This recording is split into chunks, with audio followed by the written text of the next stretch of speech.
This month, we are doing something a little bit different. Rabbi Botnick prepared something absolutely exquisite and wonderful. And of course, he has a very high bar of what it means to be exquisite and wonderful. This podcast is going to orient not around the month of Nisan, the month that we're in right now, the month, of course, that we have the festival of Pesach, but it's going to focus more on the Haggadah. Of course, the Haggadah is the book that navigates us through the Seder. It tells, of course, the story of the Exodus, among many other things. And Rabbi Botnick prepared something absolutely ingenious, as we have come to expect from him. So here we are, getting ready for Pesach, and no better way to do that than to study the Haggadah on a deeper level, to plumb the depths and the mysteries behind the scenes with Rabbi Shmuly Botnick, or as we now call him on the podcast, Shmuly. Welcome, Rabbi Botnick, to this wonderful podcast. Thank you, Rabbi Wolbe. Thank you for having me. Always a pleasure. I will say that I usually am kind of confident about the ideas I'm going to share. This time, not really, and it's almost intentionally so. I wanted to be a conversation that has a lot of loose ends, let our listeners weigh in with their own thoughts. I'm just kind of giving you some food for thought. That's really the agenda of the day. I'm very excited about it. Let's begin. Okay. So we'll use as our starting point the story that is brought down in the Haggadah about Rabbi Akiva and his fellow rabbis. So I think the list is Rabbi Eliezer, Rabbi Yoshua, Rabbi Elazar ben Azariah, Rabbi Akiva, and Rabbi Tarfon. So that's like a real all-star team of Tanaim. And what we are told is really nothing too significant. It's kind of weird trying to even understand what this story is all about. These 5 very great rabbis gathered together in Bnei Brak, which, Rabbi will be correct me if I'm wrong, was Bnei Brak not the city of Rabbi Akiva? Did he not live in Bnei Brak?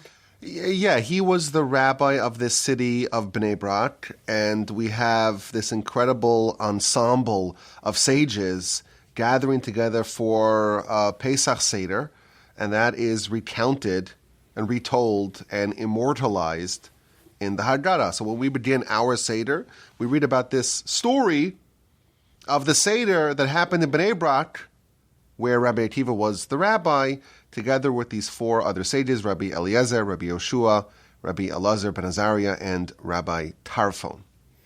Okay, and then the rest of the story is very, very straightforward and very short. It just says they basically discussed the episode of Yetzias Mitzrayim, what you're supposed to do on the night of Pesach. The Exodus. And they went through the whole night long, all the way till the morning, until their students came and said, Rabbis, it has come time to recite the Kriya Shema of the morning. Higiyah Zman Kriya Shema Shel Shach. So this is like, if we're going to start telling over the story of the Exodus, which is, of course, the mitzvah of the Haggadah and of the Seder, is to retell, to relive the story of the Exodus. We have this model of what it looks like. People want to finish 11 o'clock, 12 o'clock, 1 o'clock, 2 o'clock. They went the whole night telling over the story, and they were still in the middle of telling the story when it was 3 in the morning, and it's time to say the Shema. Of course, to recite the Shema is a mitzvah in the Torah, and there's a deadline by which you have to say it. And the students are interrupting, so to speak, this incredible discussion about the Exodus by telling them that the time to recite the Shema has arrived. You have to end the Seder.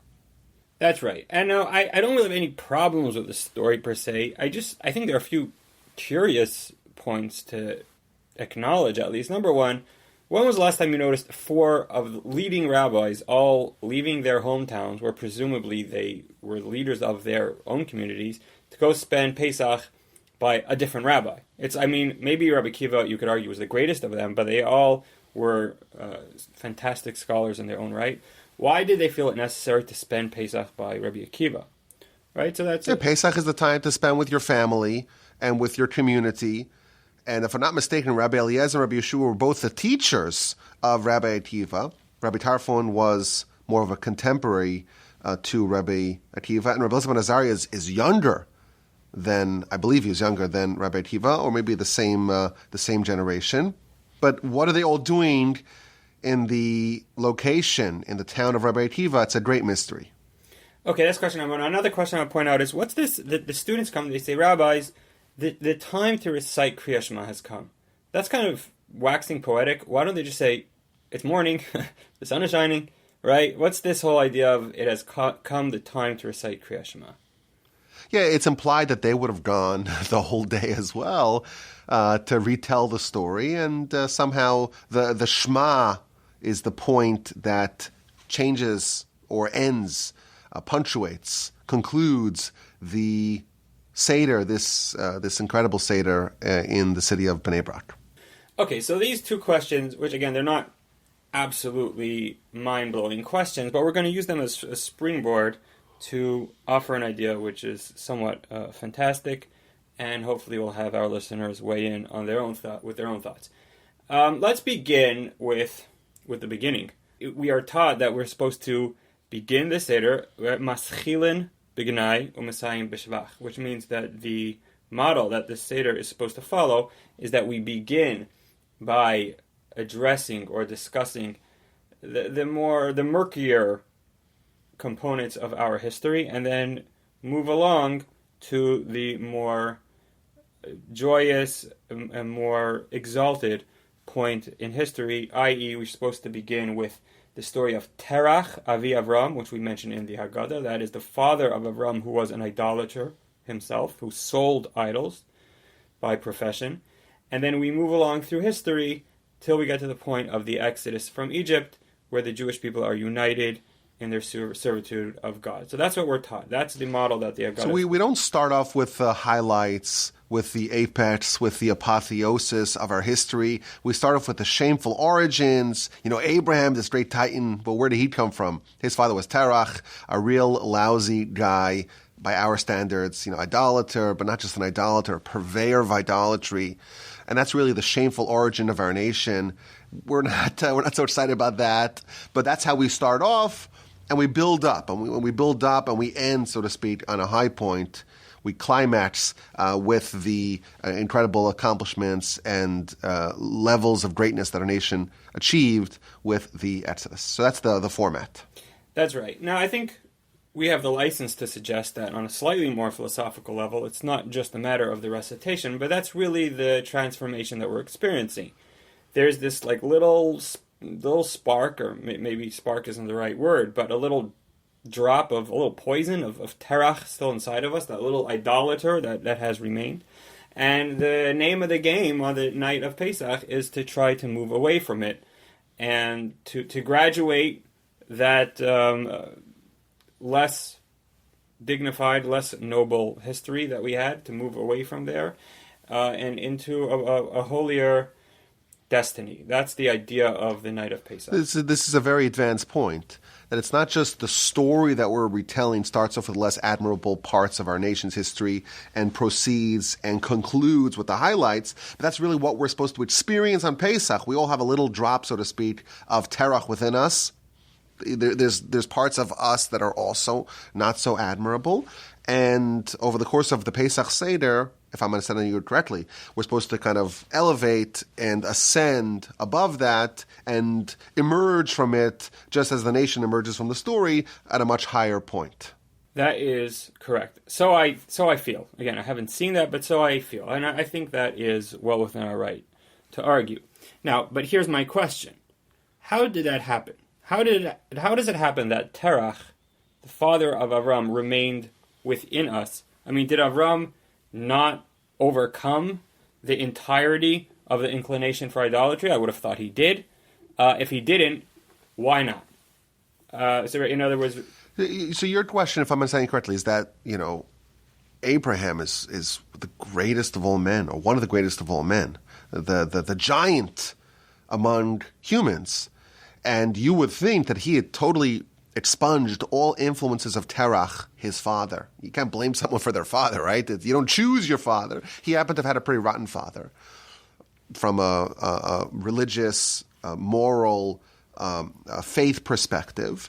And, he became this prophet and God speaks to him. There's no vestiges of Terach left, apparently. That's your question. But somehow we get to the Pesach Seder and we invoke Terach as if somehow Terach is still present and still needs to be expunged. Is that your question? That is my question. That is right. So we're going to have to identify some glitch in the system where Terach managed to somehow slip in to our destiny, to our history, to our story. All right? I'm very, very curious to hear how that happened. Okay, so now this is wild. Much further on in the story, so way after Terach and Avram, they pass away, all the way into Parshas Vayishlach. Yeah, Parshas Vayishlach. This is where Yaakov Avinu is on his way back from Lavan, right? He worked for, 14 years by the house of his father-in-law. 14 years plus 6. Right, Yeah, right. 14 years to marry Rachel and Leah. We know that story. Spent a long time there, had 11 out of his 12 children, but actually 12 out of his 13 children. We'll get to that in a minute. And he's on his way back to Israel, where he hopes to reunite with his father, Isaac. Well, the reason I say he already had 12 children is because he had 11 sons and 1 daughter, right? He had the 11 sons. Binyamin wasn't born yet, but he had 11 out of the 12 sons, and then he had a daughter by the name of Dinah. Okay, now she's going to be the main character in this story that we're about to address.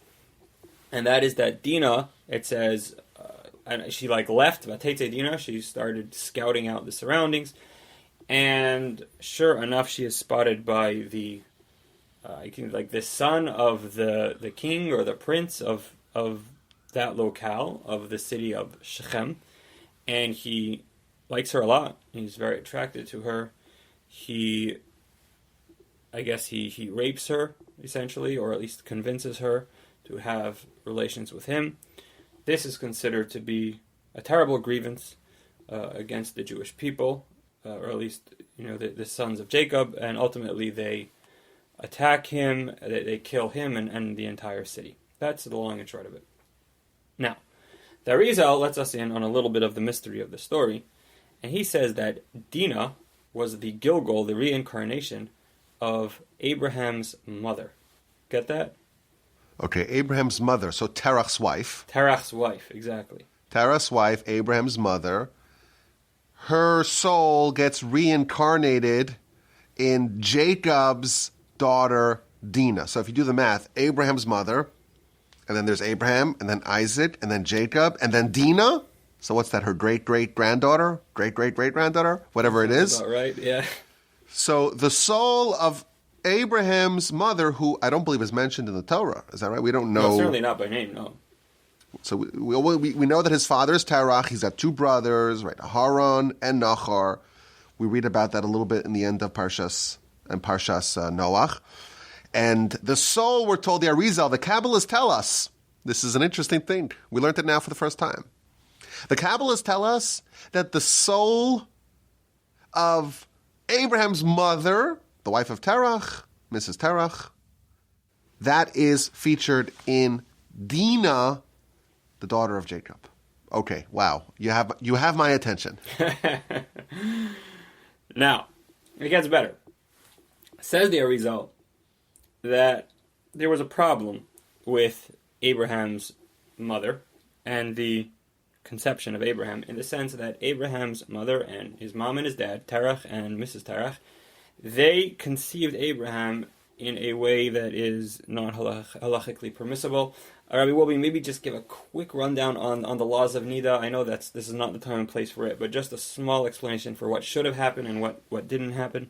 Yeah, by our law, the Torah tells us that when a woman's menstruating, she must separate from her husband, and relations is forbidden during that time, and there's a whole process of purification.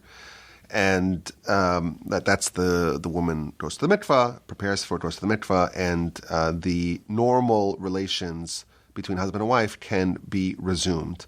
And if a woman does not do that, does not follow these laws, then the Talmud tells us, our sources tell us, there's something problematic about that union, and children born from that union will be somehow spiritually flawed. That's right. Now, it says the Arizal that is why Dinah, her name, is the same letters as the word Nida, because she is here to correct, to remedy the spiritual harm that was done by the relations between Terach and his wife while Mrs. Terach was still impure. So she's there to remedy, but she's also a remnant of the flaw.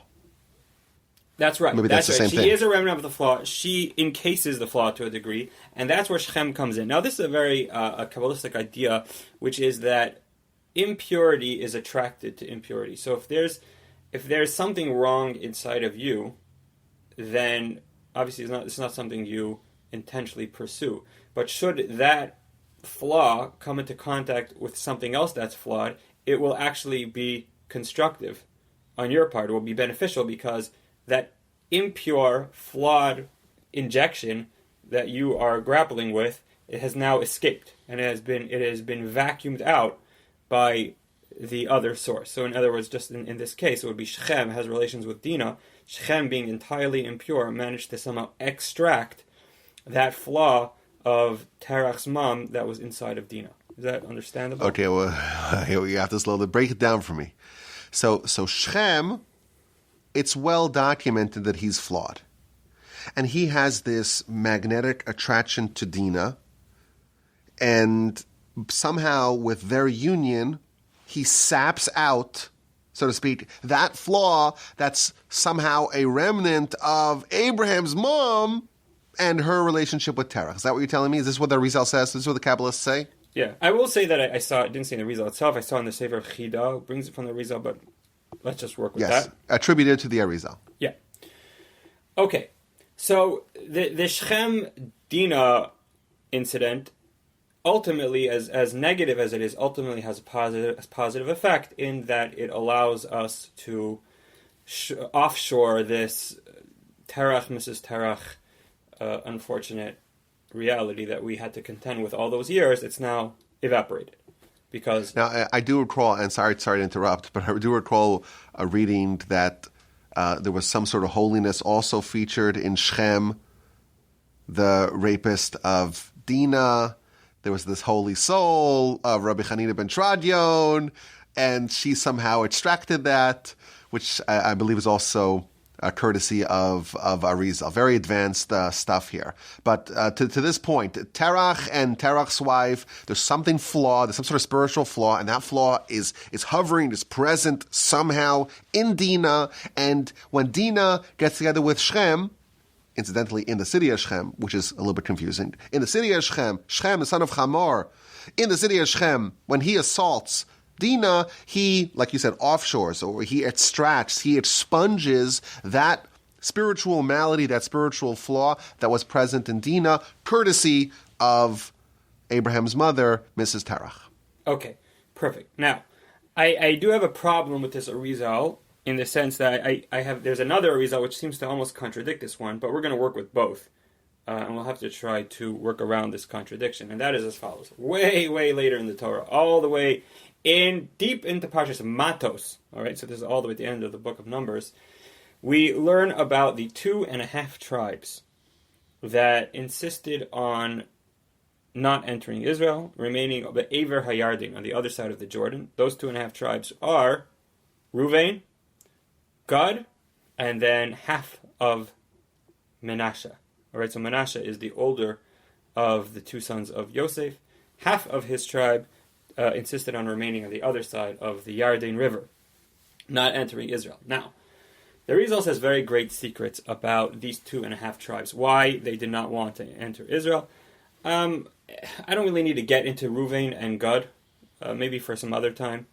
If you want a brief synopsis, Ruvain is because when Ruvain was conceived of the union of Yaakov with Leah at the time when Yaakov didn't realize that he was under the impression that she was Rachel. Yeah, she was Rachel. So that confusion resulted in some sort of flaw within Ruvain. Gad has something similar, but we're not going to get into that. The point is Menashe. So Menashe, this is how it works. This is the math. So Menashe, it's only half the tribe. Half the tribe. So what's up with Menashe? What's up with half? So he says as follows. This is brilliant. It's Kabbalistically brilliant. It's mathematically brilliant. Menashe is the son of Joseph, son of Yosef. One of two sons. Right? Yosef, two sons, he's one. Who did Yosef marry? Who was Menashe's mom? Rabbi Wolbe. Popkins. Asnas Bas Potiphar, right? Asnas. Okay, now Asnas Bas Potiphar, the daughter of Potiphar, is really a misnomer because she was raised by Potiphar. She wasn't really his daughter. Whose daughter was she, Rabbi Wolbe? So we spoke about this in a Parsha podcast many moons ago. If I'm not mistaken, she was the daughter of Dinah. And her father, Shem. Exactly. And the brothers wanted to kill her. If I'm not mistaken, the brothers wanted to kill her, and Jacob made an amulet to protect her, and they sent it down to Egypt, and she was adopted by Potiphar and Mrs. Potiphar, and so she ended up marrying Joseph. So if we do the math here, Dinah is assaulted by Shem. She actually becomes pregnant, bears a child, Asnas. That child, the brothers of Joseph, so the sons of Jacob, the brothers of Dinah, they're revolted by this child, that this child's going to be around them because this is like a living testament to this terrible crime. And this is the influence of Shem. He's the dad. So they want to banish her, they want to kill her. Jacob protects her, sends her down to Egypt. She's adopted by Potiphar, who happens to be the same person who employs Joseph. And Mrs. Potiphar is the one who accuses Joseph or tries to seduce Joseph and ends up imprisoning him. And then after he comes out of jail and he is nominated to be the viceroy of Egypt, he is given a wife. And who's that? None other than his niece, Asnas, whose biological parents are Dinah and Shem. Awesome. All right. It will be 10 points. So Asnas. All right. So Asnas, the wife of Yosef, is the product of the union of Shechem and Dinah. Now, says the Arizal, and here's where the contradiction comes in. He says that when Shechem had relations with Dinah, it caused, and ultimately birthed Asnas. Asnas, right now, is half holy and half unholy, because mom is holy and dad is unholy. Okay, now, the reason why I say that that's something of a, I guess it's not really a contradiction, because the whole point was really that Dinah should become entirely pure. But I guess even if Dinah does, but Shechem remains impure, and so the product of the two of them will be, it will be a combination of holy and unholy. Okay, so it's not much of a contradiction. The fact is, Asnas is she's a half and half, right? She's a half-blood, as they would say in Harry Potter, right? Half of her comes from Dinah, half of her comes from Shechem. Okay, so she's 50-50. Now she goes ahead and she marries Yosef, okay, who's the son of Yaakov and the son of Rachel, right? The union of Yaakov and Rachel doesn't get better than that. So Yosef is entirely holy. So now let's do some math. Yosef, it comes from holy dad, holy mom. Asnas comes from 100% holy. 100% holy. But let's break it down. Dad, mom, because we need to get this into quarters. So there's dad, there's mom on Joseph's side. Then there's dad, there's mom on Asnas' side. So in Joseph's world, dad holy, mom holy. In Asnas' world, mom holy, dad super bad. Okay? So what you have there is 3/4 holy, 1/4 unholy. That's the math. Okay, now they have two sons. So let's divide it up. Menashe, who is the Bechor, okay, he's the oldest of the two sons. What's going to happen to him is that 1/4 unholiness of between mom and dad. You get the math? Half of Asnas is unholy, which is 1/4 of the entire union. So, and they have Menashe and Ephraim. So if you divide that up, what you get is half of Menashe will be unholy, the other half will be holy, and Ephraim, both halves will be holy. In other words, between the children of Joseph, if you distribute the various qualities between the children of Joseph, you'll get that Menashe has half of himself impure, compromised, spiritually compromised, while the other 3/4 of the children will be fine. Does that make sense? It's a little convoluted map, but to simplify it, okay, of this union of Shem and Dinah, okay, so you end up with half and half, and then you have Asnas, she's half and half. Joseph is 100% holy, so of that total, 75% is holy and 25% is not holy, and thus of the children, you'll have 75% is holy and 25% is not holy, and the way that breaks out, which I don't know why, but that's the way it breaks out, is that half of Menashe is holy and half is not holy, and all of Ephraim is holy, and thus the half that ends up the other side of the Jordan, that doesn't end up in the land, the Holy Land that's proper, that is actually the remnant of Shechem. All right, exactly. The remnant of Shechem, the son of Hamor. Now, but let's connect that Arizal with the Arizal we learned earlier, which is that there was this terach going on. This terach was extracted, what was in Dinah, was extracted by Shechem. Okay? Now, if we do the math, what comes out is like this. Terach he's kind of trickling his way down through the Jewish people, lands in Dinah. Shechem takes it out, but they have this child named Osnas. Half of Osnas is Shechem. So the terach remains in Osnas, filters down into half of Menashe. Okay, so we began this year by mentioning how the idea of the Haggadah, the idea of the Pesach story, is to extract that little terach inside of us. And we ask, why is terach still inside of us? The answer, I suggest, is because of Shechem and Osnas. Because of Shechem handing it over to Osnas, who then handed it over to half of Menashe. Menashe is part of the Jewish people. He's one of the tribes. He leaves Egypt. So if I follow here, just the history, the anthropology of Terach. Terach to Abraham's mom, somehow that jumps to Dinah, Dinah to Shechem, Shechem to Asnas, Asnas to half of Menashe. That's the history, so to speak, of this, and that's and the remnant of Terach somehow in the Jewish family, in the Jewish world, is in the half of Menashe that's in the side of the Jordan. Exactly. So it comes out that anyone listening to this podcast will sit down at the Pesach Seder and say, guys, this is all about Menashe. And any guest at the Pesach Seder who has not heard this podcast, which I can't imagine how that's even possible, they'll say, huh? What on earth does Menashe have to do with this? And you'll say, what are you talking about? Of course, this whole thing is all about the tribe of Menashe, son of Joseph. If you can't figure that out yourself, you don't know what you're talking about. But this is just so patently obvious. Everyone knew this before they listened to the podcast. Okay, so just a few little tidbits to throw out there. So the idea here is that there's Terach, and then there's Avram, and the name of the game is try to divide the Terach from the Avram to get the Terach out of there. So just a quick gematria. Avram is 248. Terach is 608. Wilby's pulling out a pen and paper. He's not confident. He thinks I'm trying to dupe him.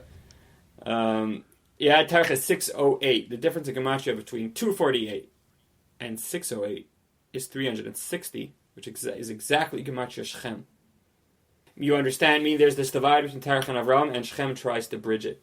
Shechem tries to bridge that gap. What I will tell you, I'm going off script here, but I was in Israel a couple of weeks ago, and you'll be very proud of me that I came up with my own gematria. I only had like a few gematria. You see letters and you right away see the gematria. It would take me like an hour to do that, to just figure out and to think that the difference between Abraham and Terach is Shechem, which is an incredible thing. But I did come up with my own gematria. I'll tell it to you afterwards. After the show. You got my curiosity. We're going to have to finish this year really quickly because I'm itching to hear it. All right. We're coming to an end. This is going to be a pretty short year. Okay. And another interesting thing to point out is just that if you just look at the psukim in Lech Lecha, right? So Parshas Lech Lecha is where Hashem tells Abraham, go to Israel, leave your father's house, leave your home, leave your city, leave your father's house. And what does it say, Rabbi Govi? The first thing it says, Vayavar Avram ba'art ad mekom Shechem. It's literally the first place Avram goes to is Shechem. Now, I can't imagine how geographically that would make sense. I'm not a geography buff, but I can't imagine that where Avram was coming from, the first place you're going to confront is Shechem. Shechem is not on the border, right? So he just charged straight to Shechem. And to the city of Shechem, which again, it's confusing because the individual name Shechem lived in the city of Shechem. Right, Shechem lived in Shechem, exactly. So, and Rashi tells us, why did he go to Shechem? To pray for the tribes when they go to war with Shechem, which happens by the story of Dinah. Very, very obscure. It seems like it's uppermost on Avram's mind, this battle between the brothers, the tribes, and Shechem. It really seems that way. I mean, that's the first thing he does. very first thing he does. And according to us, maybe a little bit of the insight is God says, leave your father's house, right? That doesn't just mean your father's physical house. It means everything your father represents. Leave it behind. And he's like, okay, but the first thing I got to do then is I got to fight Shechem, because Shechem is the one who is trying to obstruct that transition. Or the definition of him leaving his father is abandoning Shechem, or relegating Shechem, or rectifying Shechem. Exactly. And therefore, the fulfillment of leaving your father is to go to Shechem and take care of business. Yeah, that's another way of putting it, exactly. And I think there might be something there. Maybe we'll work on that more when it comes to Parshas Lech Lecha. Well, I will tell you, 2 years ago in the Parsha podcast on Parshas Lech Lecha, I had a question at the end of the show, and the question was, why did Abraham go to Shechem? Like, why is it the first place you have to go? So I think this is an answer that would be very much germane to that. I want to throw out one cute thought, is that, so again, the whole idea we were trying to say about the Seder is that there's this 1/4 terach that's still inside of us. Now, it's just so interesting because when you talk about the Seder and I say there's 1/4 evil, what immediately comes to mind? Well, the 4 sons. Exactly, the 4 sons. You have 1/4 that's evil. Again, I have no idea if this is accurate, if this is truthful, but it's just really cool to point out that there's 1/4 evil that we're talking about, and many people say that. And what do they tell him? What do they tell him? We try to excommunicate him to a certain degree. We try to expunge him. We try to remove him. We try to say, well, it's for us and it's not for you. And if you were there, we would have gotten rid of you. And that's almost like an uncomfortable thing. Like, how do we divorce ourselves, disengage ourselves from one of our children? But on this philosophical level, there's a corridor, so to speak, that we're trying to get rid of, so to speak, on Pesach night, and that's a central theme beneath the surface in the subtext of the Haggadah. Exactly. Okay, so now let's circle back to the story of the rabbis who spent the Seder night with Rabbi Akiva. There's a very interesting comment that Rabbi Akiva makes. So Rabbi Akiva has a kind of a checkered past, right? So he only started learning Torah at age 40. Until then, not only was he ignorant, but he himself describes that he abhorred Torah scholars.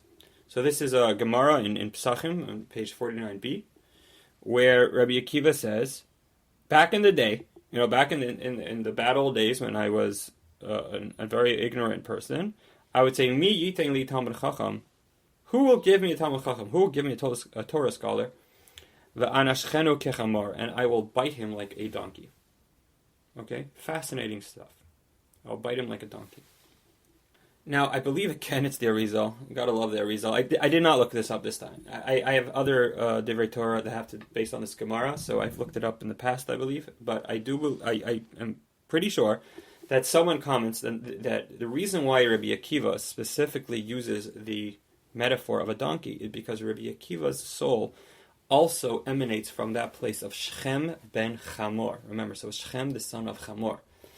And the word Chamor means a donkey, just for exactly. The word Chamor means a donkey. And Rabbi Akiva, I think that part of the challenge of his life was because he comes from such an unsavory source, and his whole purpose of his life is to try to pull himself out of it, overcome those challenges. But back before he became a Torah scholar, he was still living in that world of Chamor, of Shechem ben Chamor. Ultimately, he overcomes it and becomes the great Rabbi Akiva. That's specifically why he uses the metaphor of Chamor. Now, can I jump in here? Yeah, sure. We know he's called Akiva ben Yosef.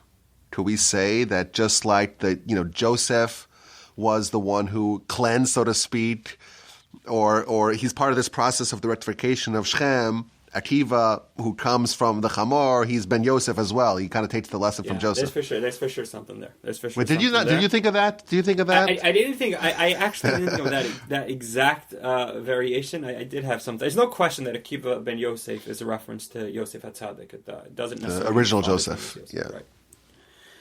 Anyways, okay, moving along. Now I'm taking everything into my own hands. I will not blame this on the Arizal. So if you have any problems with it, just come to me. And that is that the word Menashe is exactly Gematria Rabbi Akiva.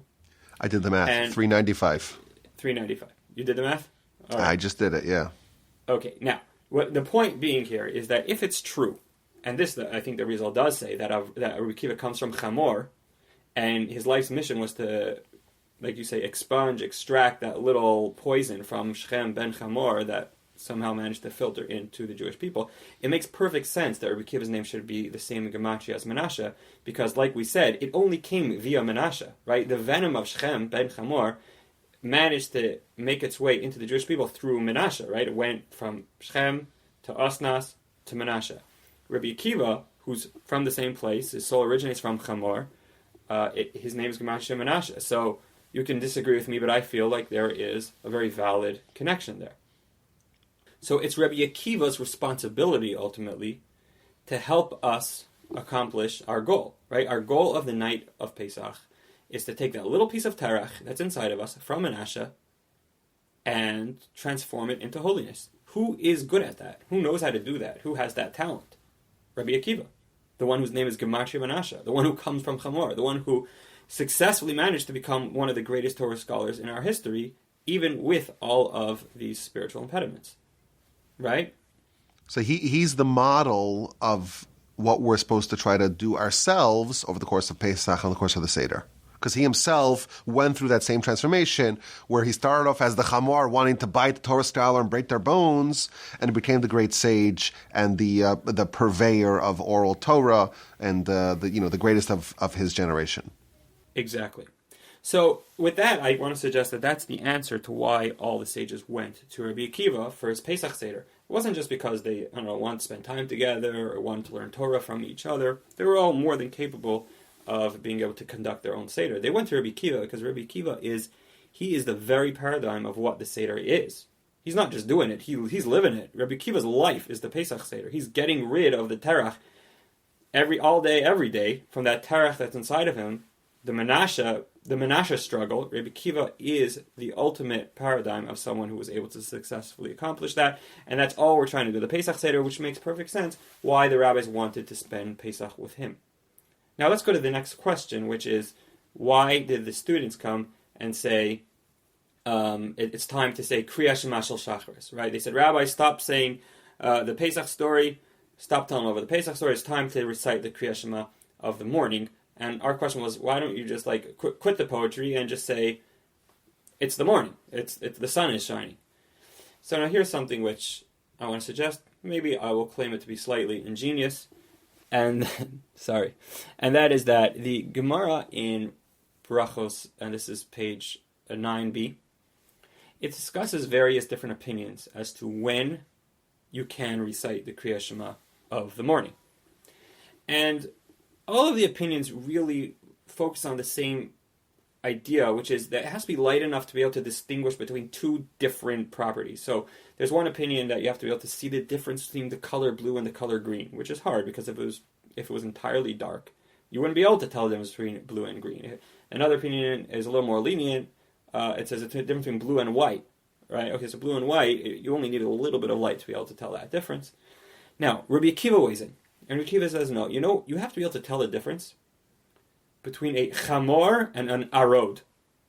Between a chamor, a donkey, and an arod, which is, Rashi says, a wild donkey. Okay? A chamor bar, Rashi tells us. I don't know exactly what an arod is. But it's a different form of chamor. And according to us, perhaps there's a real secret here. Rabbi Akiva was saying that Kriya Shema, like the declaration of God's oneness, that happens, you are able to successfully recite Kriya Shema and accomplish what Kriya Shema is supposed to accomplish when you can distinguish between a chamor that is good and a chamor that is evil. Meaning the point here is that Rabbi Akiva comes from chamor. Okay, he comes from that place of chamor. The name of the game is not, okay, we're going to revise everything we said until now, it's not to expunge or expel that chamor. It's to elevate it and to uplift it and to bring the chamor into a place of holiness. That's the difference between a chamor and a chamor bar, right? An arod, which is an evil chamor. That's the Shechem ben chamor that attacked Dinah. There's a way to take that and elevate it into something that Rabbi Akiva himself personified. Now we're going to explain this in a minute. But am I making sense that this is what Rabbi Akiva might be saying when he says the difference between So if I can maybe give some poetry of my own for this, like Messiah is going to arrive on a chamor, on a donkey. So there's a version of chamor that is a tool and an aid and a contributor towards the mission of Messiah. And that's the kind of the best version of a donkey. And the problem is when the donkey goes wild and it's awry and it's rebellious and it's wild and it wants to bite people and harm them and hurt them, instead of being there as a way to kind of bear the load of the Torah of Issachar, nice, Yisachar, Issachar, or to bear the load of Messiah and to usher in or to be a contributor towards the perfection of humanity, it can go wild and start breaking bones. And that subtle difference, that is the Shema. Exactly. Now, if I could jump in, I think you have this later on in your notes, but I think it's pertinent over here. When Rabbi Akiva was ultimately killed, he was reciting the Shema, and I don't want to jump the gun here, but when his students asked him, "Why are you saying the Shema now?" So he responded that every day I would say the Shema. And in the Shema, you say, you have to love God b'chol nafshcha, with all your soul, which means even if God takes away your soul, you have to love God. And I would say, Masai yavo liyadi b'kaimenu, when can I finally fulfill this and give up my life in martyrdom for God? And now that I have the opportunity to finally give up a life when the Romans were flaying his skin, killing him in a very macabre and brutal fashion, he was excited and eager to finally fulfill what he's been pining for, hoping for, yearning for every single morning. Every single day. So maybe, again, this is some commentary here, but maybe when Rabbi Akiva was saying the Shema, he was hoping to give up his life for God. He was hoping to kind of sacrifice his life for God. Maybe that is the ultimate, so to speak, cleansing of the vestiges of the Chamor by dedicating your life, your physicality, your bodily reality, your animalistic self, to dedicate that to God. That's the ultimate rectification of this Chamor. And for Rabbi Akiva, every single morning, he's like, when's my opportunity? Like the Shema was a way for him to actually simulate that. And therefore, maybe, this is just me speculating, and you come to my podcast, you give me a microphone, I'm not going to keep quiet. Maybe the student said to him, you're telling the story of the Exodus.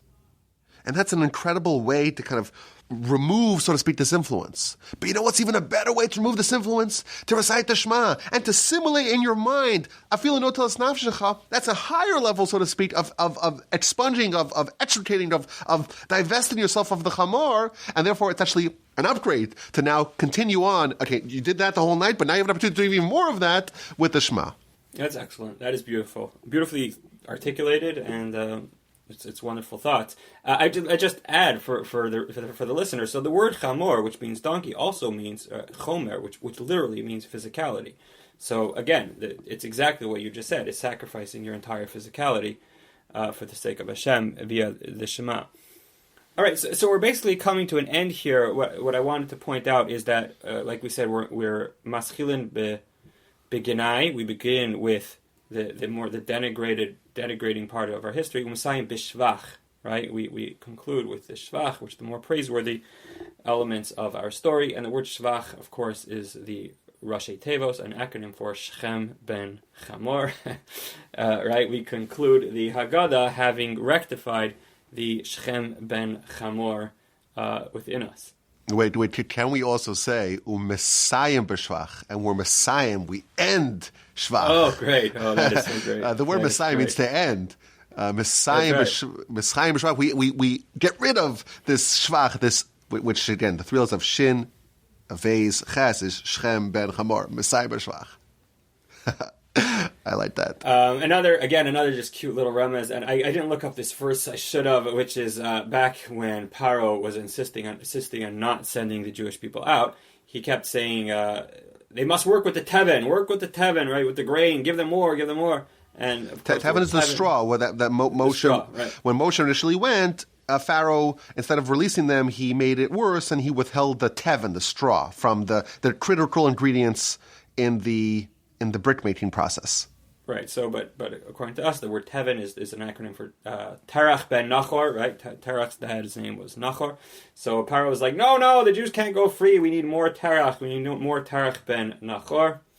These are all just little cute additions. And then when the Jewish people finally do leave and they carry the matzah on their shoulders, what does the verse say? What's the term the verse uses?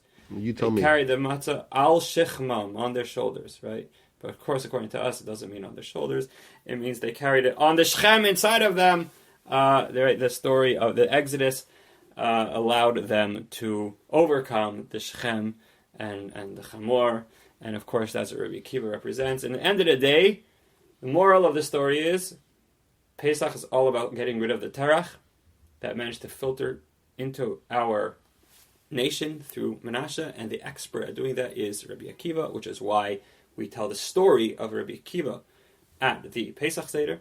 And Rabbi Akiva, the ultimate moment where Rabbi Akiva is able to do that is when he recites Kriya Shema in the morning, which is, according to his opinion, when you can identify, you have enough light to identify the difference, to distinguish between the chamor, the good chamor, and the bad chamor.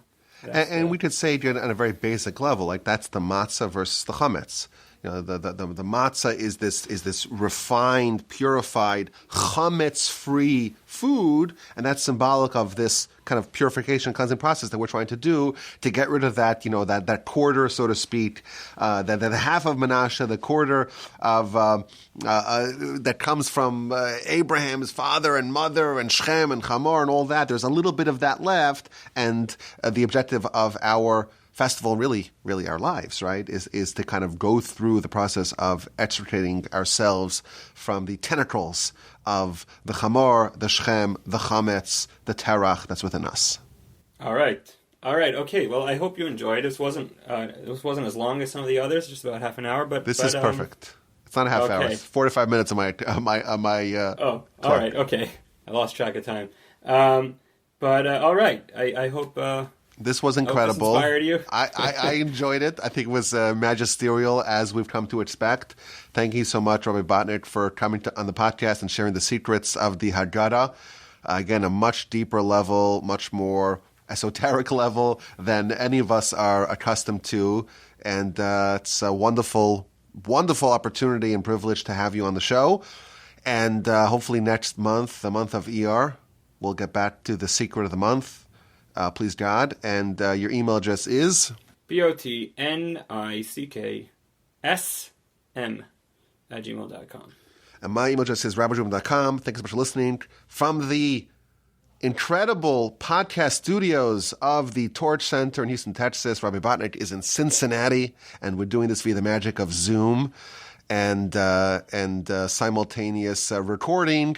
Hopefully it comes out good. But thank you for listening. Have an incredible Pesach, an uplifting Pesach, a meaningful Pesach, a kosher Pesach, and please God, this will be a year of redemption for all of us. My email address is rabbiwolbajim.com. Happy Passover to all of you and yours.